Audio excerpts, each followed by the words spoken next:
This is a simple technique that'll help you prevent tons of objections on a sales call. So think about after you pitch, the prospect starts asking questions about the pitch, or maybe you even open it up to the prospects to ask questions, or the prospect to ask questions. How you answer the questions is very, very key, okay?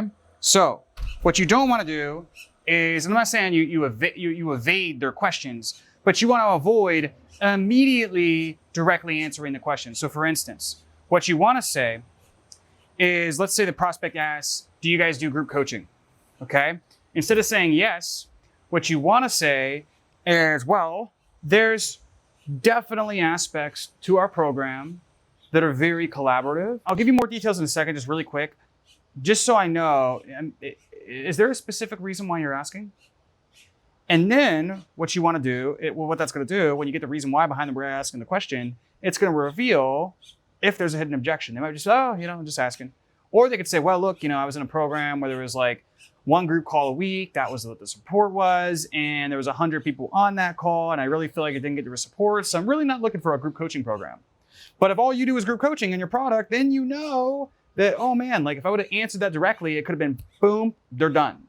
So what we want to do at first is we want to acknowledge and answer the question in a way that doesn't make it seem evasive, but is not directly answering the question. And then you want to also allude, like, I'll give you more details in a second. And then you ask the reason why, and then you answer. Okay, so again, you acknowledge, you answer, you give them an answer, but it's a little vague. It can't seem invasive. You also let them know you're going to give them more details in a second, but you clarify the reason why they're asking. Then after they give you the actual objection, or maybe not, but if they do give you an objection, then what you do is you actually handle the objection and you answer it. Hey guys, we'll get back to the content in a second, but I have a quick favor to ask. We don't run any ads or really do a lot of promotions on this channel at all, but the one thing that would really help us out if you're getting value from this is if you could share it on your socials. So specifically sharing it on your Instagram story through a screenshot, or just pressing share and really sharing it on any platform. The main way we plan to grow this isn't through ads, it's through word of mouth. So if you're getting value, that's the one thing you could do. Make sure you tag me on Instagram at Cole Thomas Gordon. And with that said, back to the content. So what you could say, for instance, is maybe the person experienced a program as one group coaching call a week with 100 people on it. You could say, look, like everything we do is in group format. However, instead of one call a week, we have 5 a week, and I've never seen more than 10 people on one call. So like, I'll tell you this, if you literally just showed up every single day immediately with a question and showed up right on time, you'll be in and out of there in 15 minutes getting direct coaching from X, Y, and Z guru.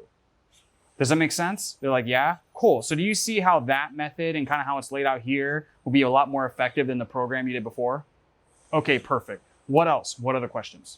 So that's the framework, guys. And so you see how I capped it off there with, do you see how, and then I compared and contrasted. So I said, does that make sense? Tied on number one. Do you see how this would be different from what you did before? And I don't, I add in a little bit of language. I don't say what you did before, but do you see how our group format is more effective than what you experienced in the past? Okay, perfect. So that's tied on number two. And then I cap it off by saying, what else? What other questions? The reason I say what else? What other questions is to keep I want to keep control of the call. I want them to be able to ask their questions and pull all the information they do with me. But if I just shut up and be silent and wait for their next question, not only is it a little bit awkward and like sometimes it does feel like you've lost some leadership on the call. The issue is sometimes the prospects will start to take control of the call.